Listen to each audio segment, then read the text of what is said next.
O vídeo de hoje é sobre ansiedade. Pense assim, que cada pedacinho do cérebro controla um sistema, controla uma via, controla todo um fluxo. Então, a parte que controla a ansiedade, a parte cerebral que controla a ansiedade, é bem a primeira partezinha aqui do cérebro. Imagine assim, ó, que você corta a tua cabeça aqui, topinho. Então, aqui, ó, começa a parte frontal, parietal, occipital. Então, aqui nesse primeiro pedacinho, é mais ou menos o pedacinho do córtex cerebral que controla as ansiedades. Ansiedade é medo do futuro. Então, o teu sistema, ele vai te gerar ansiedade toda vez que tem algo vindo em sua direção. E como você encara o que está vindo em tua direção, é que gera os conflitos de ansiedade. Todo mundo tem coisas para resolver, todo mundo tem coisas para enfrentar, todo mundo pode ter em algum momento uma prova para fazer, uma pessoa para poder ter uma conversa difícil. Todo mundo tem coisas para ser resolvidas no trabalho, na vida, todo mundo. Então é o que está vindo em minha direção. Mas como você enxerga isso que está vindo na sua direção, é sim o que gera as ansiedades. Então, como você encara é muito importante. E o conflito da ansiedade, como é córtex visual aqui da frente, então ele tá enxergando, é como se você tivesse vindo, o leão ele tá a 1 quilômetro, você começou a enxergar a pontinha dele. Enquanto você não tá vendo ele, você nem sabe que ele existe, beleza, né? Quando você enxergou a pontinha lá do rabo do leão, começa a acelerar um pouquinho. Aí ele começa a se aproximar, aí acelera, acelera, acelera. Quando ele chegou, já tá em crise de pânico. Consegue me entender? Então, como que a gente faz para melhorar as ansiedades? Identifique as suas preocupações. Primeira coisa, identifica. Identifica o que te gera ansiedade. Identifica. Quando você identifica, você despotencializa.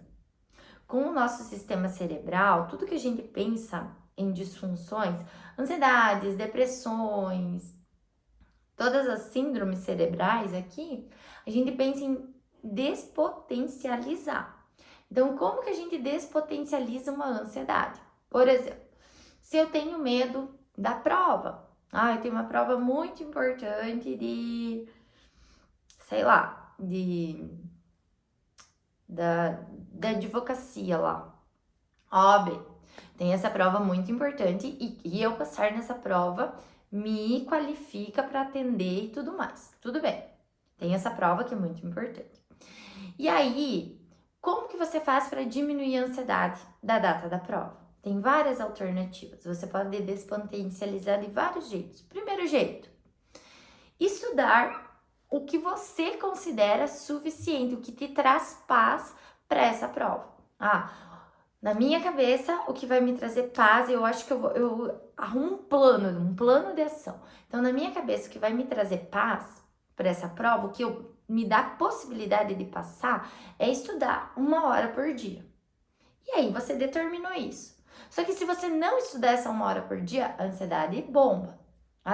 Não tô conseguindo. Então, eu vou ter que estudar 3 horas por dia, no dia tal, no dia tal.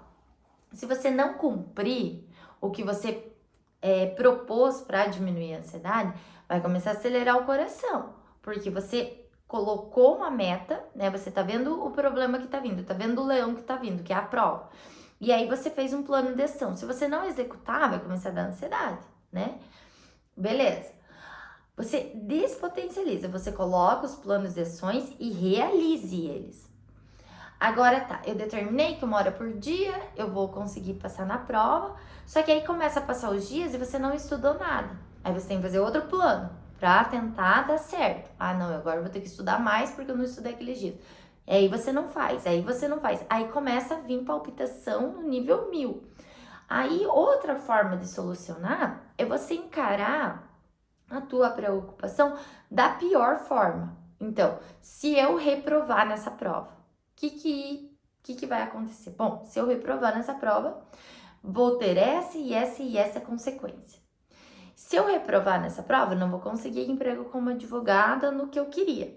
Então, o que eu tenho que fazer? Digamos que eu reprove. Se eu reprovar, eu vou ter que tomar essa estratégia, eu vou ter que trabalhar nisso, vou ter que esperar a próxima prova do outro ano. Despotencializa. Bom, se eu reprovar, eu vou morrer? Não. Eu vou passar fome? Não, porque eu vou fazer isso, isso, isso e isso. Consegue me entender? E aí, determinando isso, o teu cérebro pode ficar em paz e provavelmente você acabe, se você estudar e fizer o que você deveria fazer, acabe passando na prova. Eu tive uma paciente adolescente que ela tinha muita crise de ansiedade. E qual que era o leão dela que estava vindo? Era a escola, porque em época de pandemia, ela começou o ano letivo numa escola nova, via online, e aí tava chegando o dia de voltar para a escola. Só que nessa escola nova, como ela entrou online, ela não conhecia nenhum aluno presencial. Que as amigas dela, os outros alunos tinham ido embora da outra escola, enfim. E aí, ela tava desesperada com essa crise de ansiedade, porque ela não ia ter amigos, o que ela ia fazer, como que ela ia fazer, como que ela ia fazer, como que ela ia fazer. Então, para uma adolescente, isso é um grande leão. E como que a gente despotencializa? Pega o pior que pode acontecer e diminui, dá a solução para o pior. Então, falei com ela assim, ó, beleza. Se você for para essa escola nova e não fizer nenhum amigo, você tem amigas da outra escola? Ah, tem. Ah, então quer dizer que se você não fizer nenhum, você ainda tem amigos na vida. Pode ser que não tenha na escola, mas tem amigo. Ah, tem. Se você não fizer amigo nenhum na escola nova, você tem via WhatsApp para poder conversar com essas amigas que você tem da outra escola? Tem. Se você não fizer amigo nenhum, será que dá no intervalo, no recreio, para você ler um livro, para não ficar tão sozinha e não ficar tão perdida sem ter o que fazer? Ah, dá para ler um livro. Então a gente despotencializou o pânico que ela tava da escola nova. Que se ela não fizesse amigo nenhum, que isso não é talvez o que vai acontecer. É bem possível que ela faça amigos, mas o cérebro dela precisa de uma solução. Meu Deus, e se eu não fizer? E meu Deus, se eu não fizer? E meu Deus, se eu não fizer? Se tu não fizer, tu já tem amigos, já tá solucionado. Você tem WhatsApp, você pode encontrar com essas amigas no final de semana, vai ser mais legal ainda, vai poder conversar as fofocas da escola nova, vocês vão ter mais assunto ainda. Conseguem me entender? Então a gente despotencializa. Tive um outro paciente que ele era agricultor, ele plantava lá no Mato Grosso, tava de férias por aí. E aí esse paciente, imagina, na época de safra é a mil pelo Brasil, ansiedade, ansiedade, ansiedade, ansiedade, porque tem que dar conta, porque tem que dar conta, porque tem que dar conta, e se chover, e se isso, e se aquilo. Aí o que eu falei para esse paciente?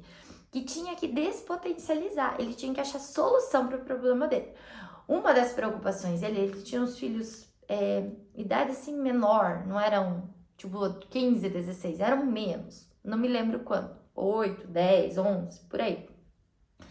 E aí, a preocupação dele era que se ele não trabalhasse o suficiente, se ele não desse conta, esses filhos não iam poder ir pra faculdade, isso, aquilo. Aí eu falei pra ele, tá, tu já pensou que se, digamos que você não tenha dinheiro, não tenha, digamos que isso aconteça, que você perca tudo que tu tem, que tu não tenha mais dinheiro.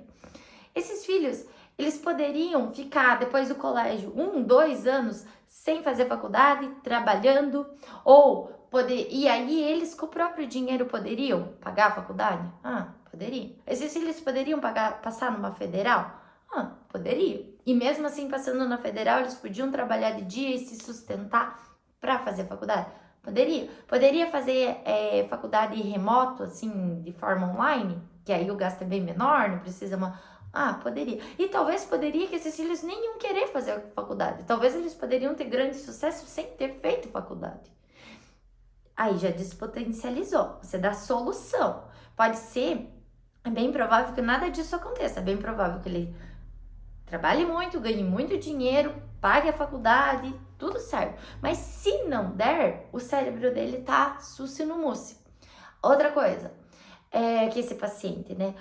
E daí o tempo, e daí não sei o quê. Você consegue controlar o tempo? Ele tinha dor de cabeça nível 1000. Não consigo. Não dá pra controlar a dor de cabeça, né? Não dá pra controlar tudo. Dor de cabeça é controle. Então não dá pra controlar tudo. Então, nesse caso desse paciente, poderia pegar o dinheiro que ele já tinha investido, em vez de ele colocar tudo naquela plantação, daquela safra, né? O tanto de dinheiro que ele reservou para plantar, poderia colocar um pouco menos e um pouco daquele valor colocar em investimentos ou abrir um outro negócio que dê retorno. Poderia fazer outra coisa? Poderia. Tem seguro, né? Ah, vou colocar no seguro toda a plantação, porque alguma parte daí me devolve. Poderia depois, com a colheita, pegar um bom tanto daquele dinheiro e investir, né? Não plantar tudo, investir para esses investimentos, ter negócios paralelos para trazer dinheiro que não dependa só do tempo, que não dependa só daquilo. Consegue me entender? Então, a ansiedade a gente despotencializa. A gente pega todos os motivos que tá gerando a ansiedade, vai diminuindo. Vou dar um exemplo meu.